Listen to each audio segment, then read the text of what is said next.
Hello, this is the Provoked Prawn, and in this video I'm going to be unboxing and installing in the NZXT H510 Flow. Now this is actually going to be a slightly different video because my plan is to create a PC that I can then hopefully use without a GPU in it. The idea being it's obviously hard to get hold of graphics cards, although it is getting a bit easier from what I understand, but they're quite difficult to get hold of still, they're very expensive. So is it possible to create a gaming machine that you can game on but you don't have a GPU? And the answer is possibly yes. There are various different Intel and AMD CPUs, and in this case I'm going to be using an Intel CPU with onboard graphics, and I'll leave all the information in the description on the specs.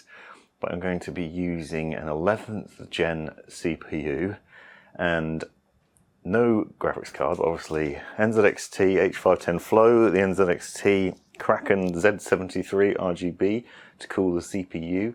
I'm going to be reusing my old MSI Z490 godlike motherboard, hopefully that'll go well, with a 11th gen CPU. So it's actually a 10th gen motherboard with an 11th gen CPU, but that motherboard is meant to support the 11th gen with a BIOS update, so it should possibly work, hopefully. If it doesn't, I'm going to have to get myself another motherboard, but that is not the point. The point is actually mostly going to be on the case.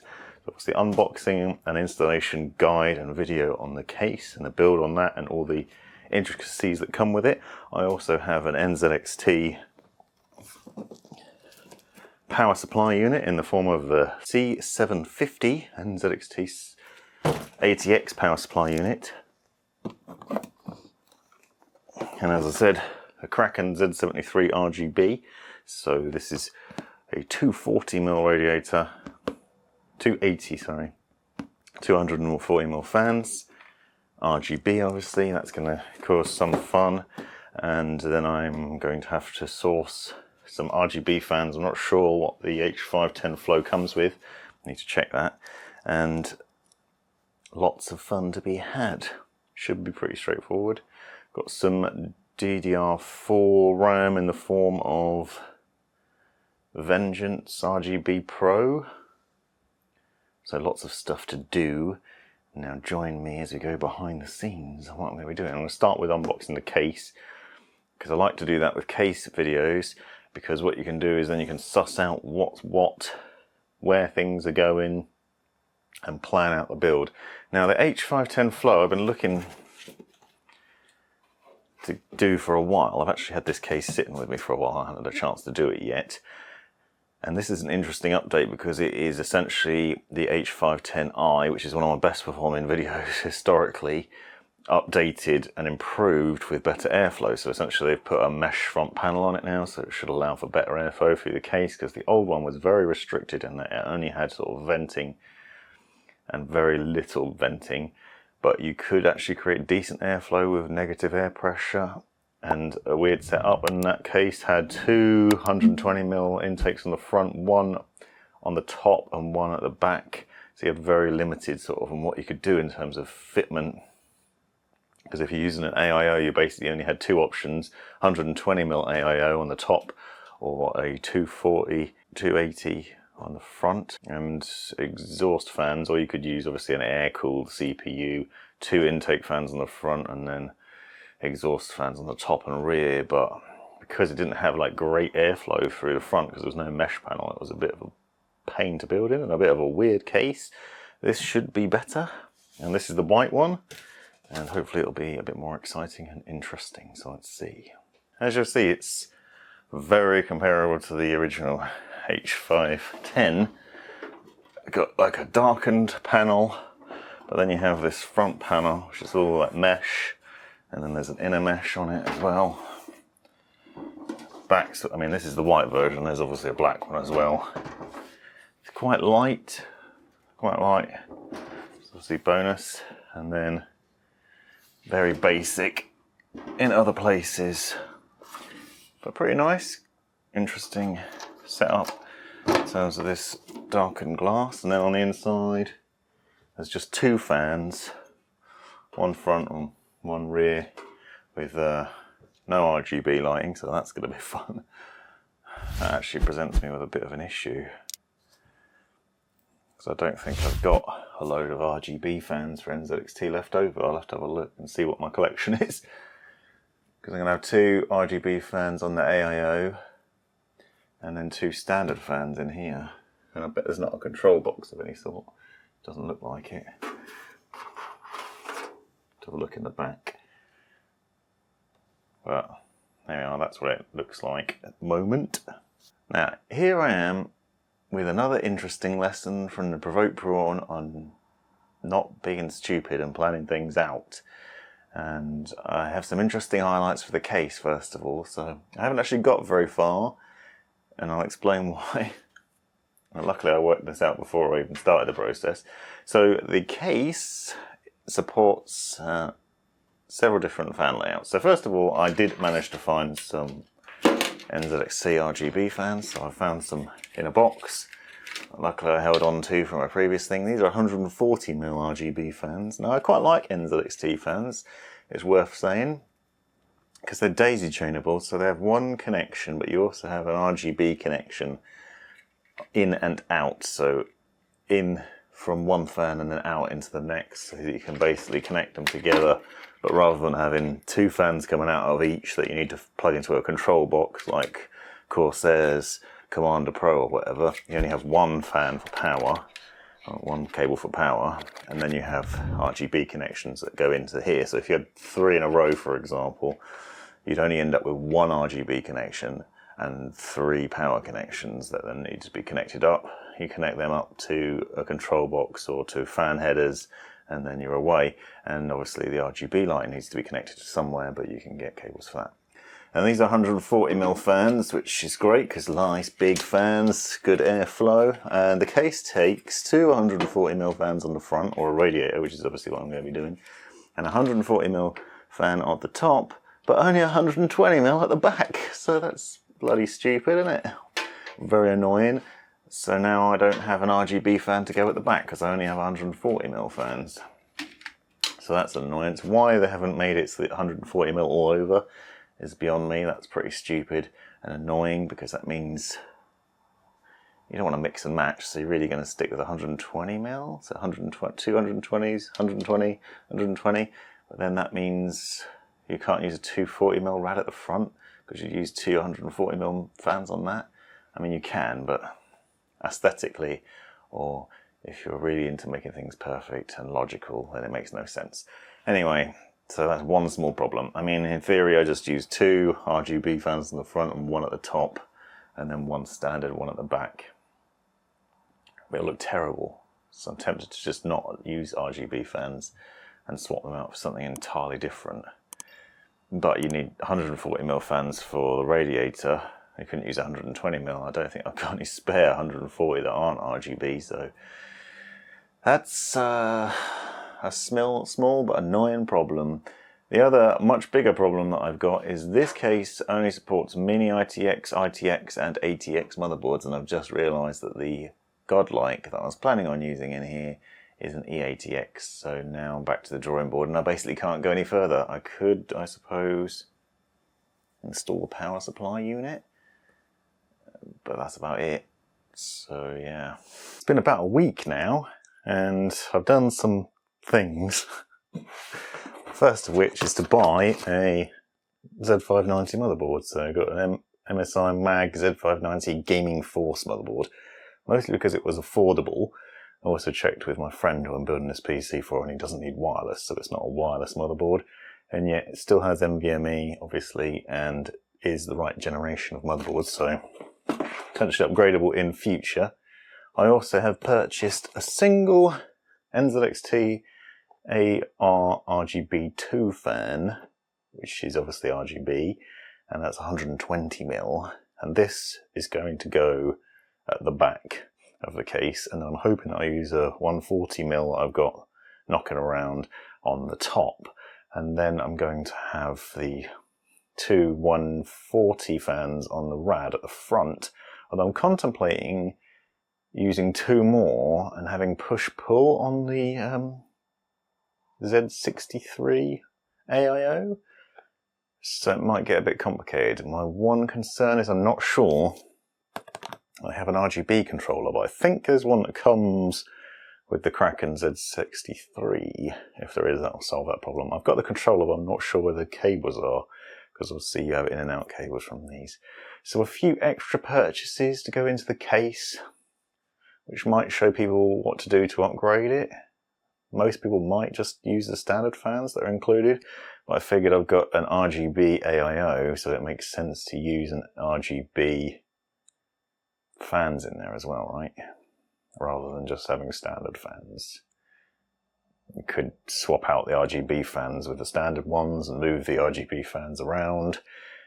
Also, the AIO is going to be front mounted, so whether the RGB will even be seen, these are the debates that I've been having with myself.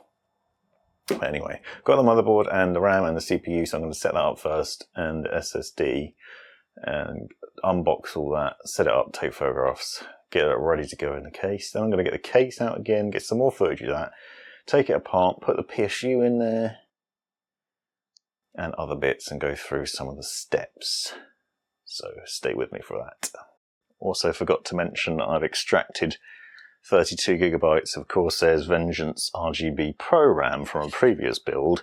This is RAM I bought quite a while ago. I actually had 64 gigs of this, but it's 3000 megahertz DDR4. It's the only DDR4 RAM I've got left. I've got 2 lots of 32, or 4 sticks adding up to 32 each, so 8 total, 64, but I'm keeping the other 32 for another build. So there's lots of build guides and videos coming out in the near future. Interesting highlights of this board include 3 NVMe SSD ports. This one's Gen 4 as well, which isn't too bad. And it's not a particularly high-end board, and yet it has 2 CPU connections at the top, 2 8-pins, the 24-pin, and another 6-pin down the bottom. So obviously some overclocking capabilities there.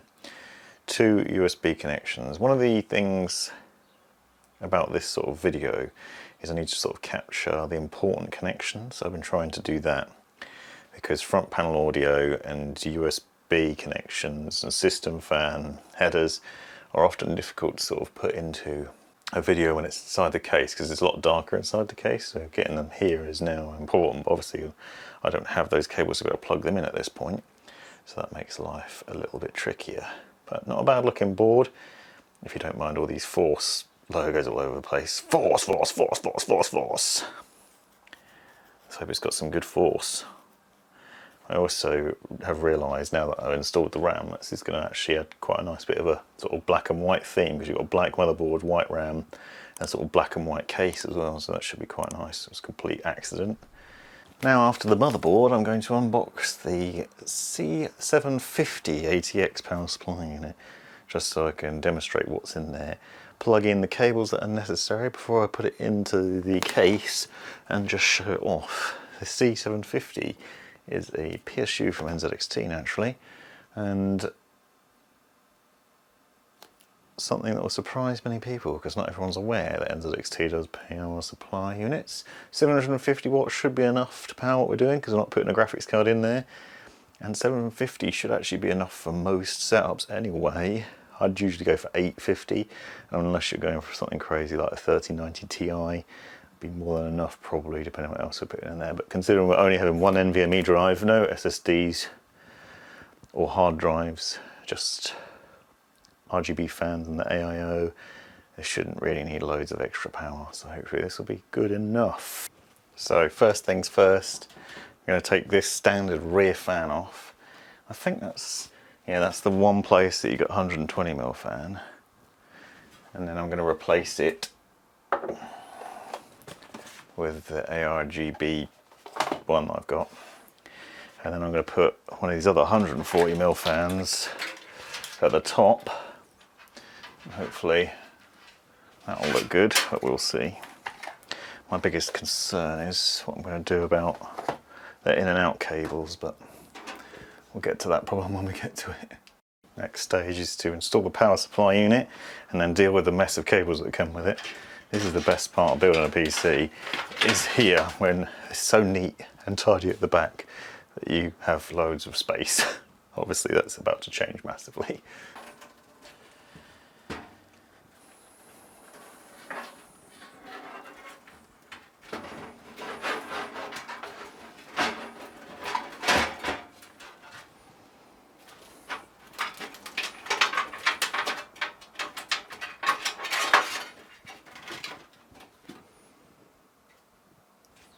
too bad. Not too bad. It looks a bit messy at the moment, but I've obviously also got to concern myself with cables. For example, we have in and out cables, the RGB cable. We also have a control box to set up potentially. I'm going to leave this till later, I think. So I'm thinking I'll swap the standard front fan for a 140mm.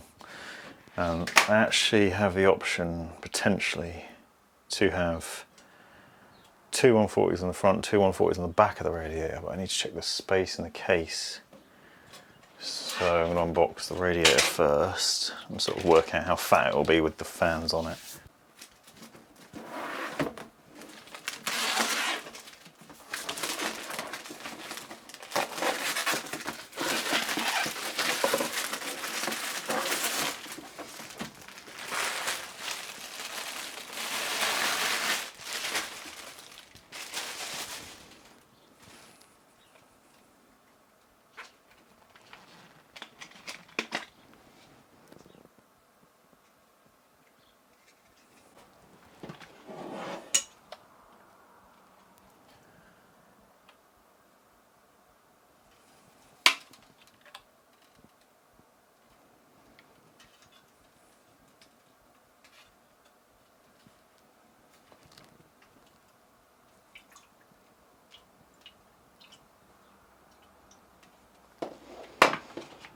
Standard setup has breakout cable with 3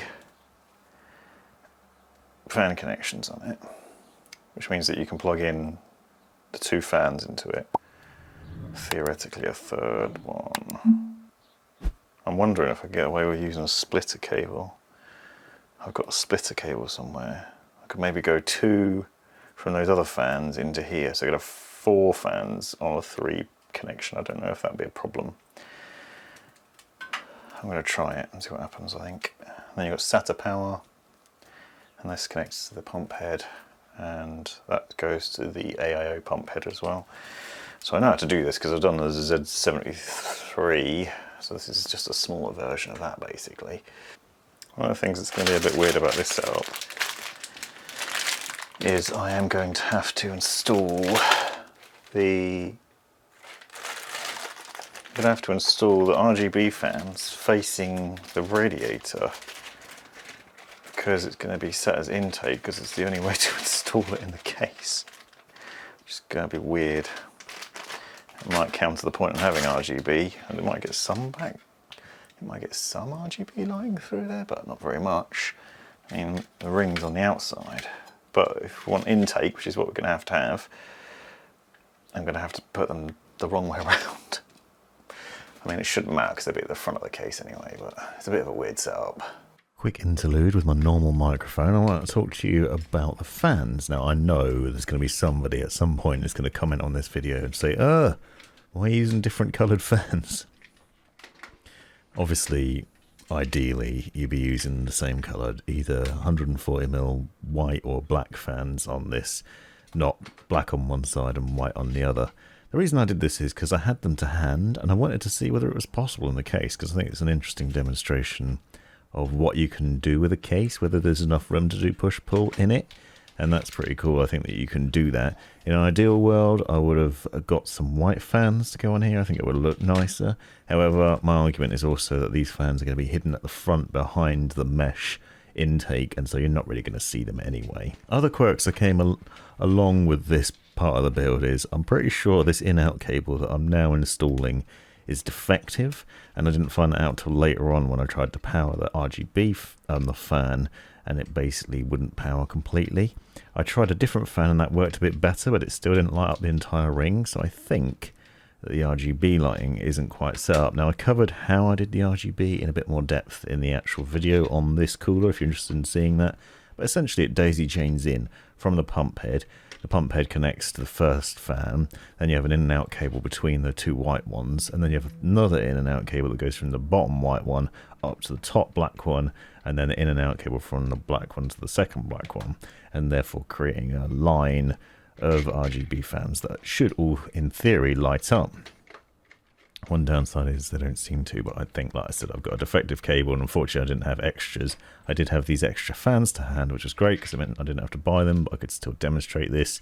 But I am now going to get some negative comments about people complaining.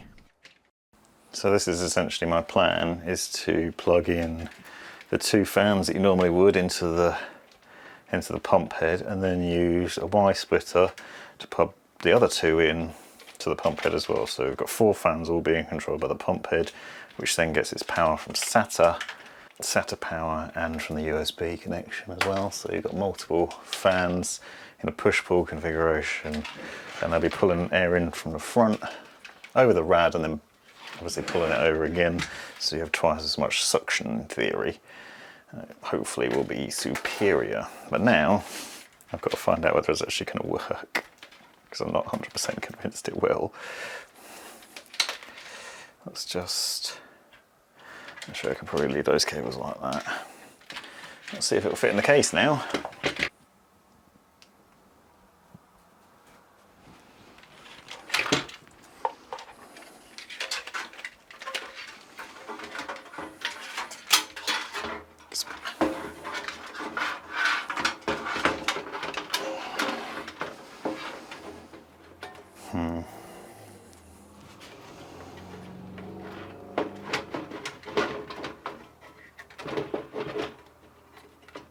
It's too chunky.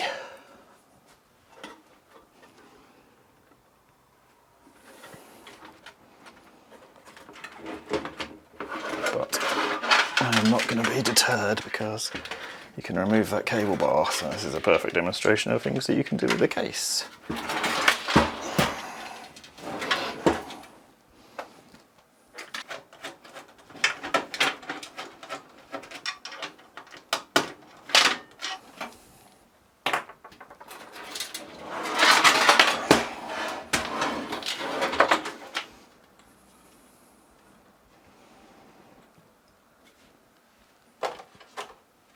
So now you can see it takes quite a bit of convincing to get this back in, and this isn't actually because of the size of the thing, it's because the clips on the fan tray sort of sit where the cables go through to the back, so you have to make sure you're not squashing the cables in there, and otherwise it's then just a case of putting the clips in place and then screwing the fan tray in place. Obviously I've had to remove that cable hiding tray at the rear, but if you look at the end results of this in the full videos, you'll see that it's not too messy, and it ends up looking pretty good as well. Not a bad result, although I'm still not happy about the fan colours. And now I want to show you another problem that I came across, which is actually caused by me. And this happens quite a lot, and I think this is actually one of the things I enjoy weirdly about doing these sorts of videos and building PCs, is sort of finding out the logic of how to do it and what works well in one case and doesn't work well in another. Trying to prepare things and make logic easier. So what I've done here is I've got the 2 fans installed on the top and the rear. I'm trying to fit the motherboard in, and it simply just won't go in. And I know it's the right size because it's an ATX motherboard. It's not too big for the case. It will fit in here. There was a little mild bit of panic where it didn't look like it was going to, but it generally will take this, and there's actually a fair amount of room afterwards. What you'll notice is that I have run the 2 8-pin CPU cables up through the top, because in past experience in other cases I've found it's really difficult to get these through the top and then plugged in where there's not much space above the motherboard between that gap. One thing I also realized is one of the problems I was going to have was basically the in and out cable connection between the 2 RGB fans and the fan itself on the top, so I ended up removing that fan, which was a faff. Basically I just had to unscrew it. Luckily I didn't have to take the entire thing out, because I had actually plugged the cables in and tied them down a little bit. You could just slide it over to the right hand side a little bit, but this allows me to demonstrate the sort of things that need to go into the thought process when you're building in this case, and it'll hopefully be useful to somebody when they go to do it, as essentially don't put your top fan in before you've put the motherboard in, but maybe consider doing the power cables because it will be a little bit easier. Also note that I then go on to plug in the power cables before putting the fan back, because otherwise it will be fiddly. But there is a surprising amount of room at the top of the case, which I was pleasantly pleased with. And you'll note there's still a lot of space between the motherboard on the right hand side and the fan holes, or the holes that go through to the back of the case that allow you to manage all the cables. So pretty good. So now I'm quite a bit further into the build, as you can see, and I'm actually at the stage where I've got everything mostly connected to the point that I'm happy with it. I want to check that everything's working properly. So turn the power on and turn it on. One of the things I haven't done yet is cable tidy, and this is the reason why, because I wanted to double check that all the things are working as they should be. Everything's lighting up, all the fans are spinning, etc., because there's nothing worse than cable tidying and then finding out that you've got to fix something which you've already tied down. And this is what I was talking about earlier on. You can see that one of the 140mm fans on the front is red and the rest are white, which is obviously a demo that is problematic. I wasn't initially sure why. Maybe I'd got the cables wrong. Now I come across a few different dramas here. One is I don't have enough in and out cables to be able to test to see whether it will work if I move things around, and I also don't have an excess of fans. I had one other fan though, so I managed to connect that up in place of the one that was showing up red, and here you can see it's just slightly white instead. I think I have got a defective in and out cable between these two fans, which is why the RGB lighting isn't working. It could maybe be that it is something to do with the amount of fans in the connection. I need to check that as well, but NZXT's cam software seems to show them all connected, so I don't really know why.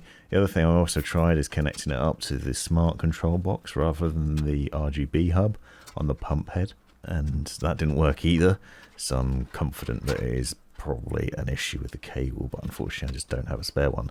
Those fans are actually used already before they were even sent to me, and then I've used them in like 2 other builds between then and now, so it's actually been used in 3 different cases, and potentially God knows how many before they even arrived at my house. So I don't really know how long they've been knocking about for. Maybe they just got damaged. They also had to move house with me as well, because we moved house about a year ago, so they've been bashed around a bit. Now I'm going through the process of tidying up the cables. If you're really into cable tidying, I've done an ASMR style build of this case on my ASMR channel, which is about 3 hours long. So if you want to see the entire process and tidying and doing all the things, basically Provoked Prawn uncut without commentary, then you can check that out. Be sure to check out the channels on my homepage and you'll see more. If you've made it this far in the video, I want to give you an extra special thanks. Big thanks to the YouTube members that you saw mentioned, and I really appreciate those guys because they donate a amount of money each month to help with my channel and the growth of it. That's Rgb89, who's a new member, Meaty Keyboard, Raw, JShank007, Geralt of Rivia, Sir Spawns a Lot, Starastins, Aaron Yarden, and Beaster Bunny all help support the channel, which is gratefully appreciated. But also I'm really grateful to anyone that's watched this far.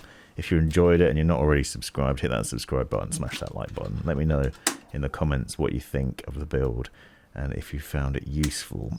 Be sure to check out the full in-depth build guide where I go into a lot more detail on all the different aspects of it. Obviously this is more about showing you the various problems that I came across along the way, the thought process that goes into the build, and the things that I had to do, including buying extra fans, finding other fans, various other little niggles and problems, but it's been an experience. And here we are at my end goal, which was to create a gaming PC that could run games without a GPU. And now I'm playing Rainbow Six Siege, running around as Blitz, bashing loads of terrorists in training grounds, which I didn't think I'd be able to do this, to be honest, because, yeah, well, they've got a lot of guns and I've only got a pistol. Also, it's not running that smoothly, as you can see. I get around 20 to 30 FPS on really low settings with 1080p display and not great performance. However, I also ran Shadow of the Tomb Raider and CSGO and this, and apparently there are some other CPU bound games that include Far Cry 5 that you could potentially play with this sort of setup, so that's pretty nuts. I'll be doing a more detailed video on this in the near future, so check back for that. This has been the Provoked Prawn. Thanks for watching. This has been the Provoked Prawn. Hope you found this video useful, interesting, hilarious, or otherwise. Take a look at these other videos that I think you might find interesting as well. And have a look at the description for links and other information you might find useful. Click that join button to see the benefits of being a member of my YouTube channel. And most importantly, have a great life.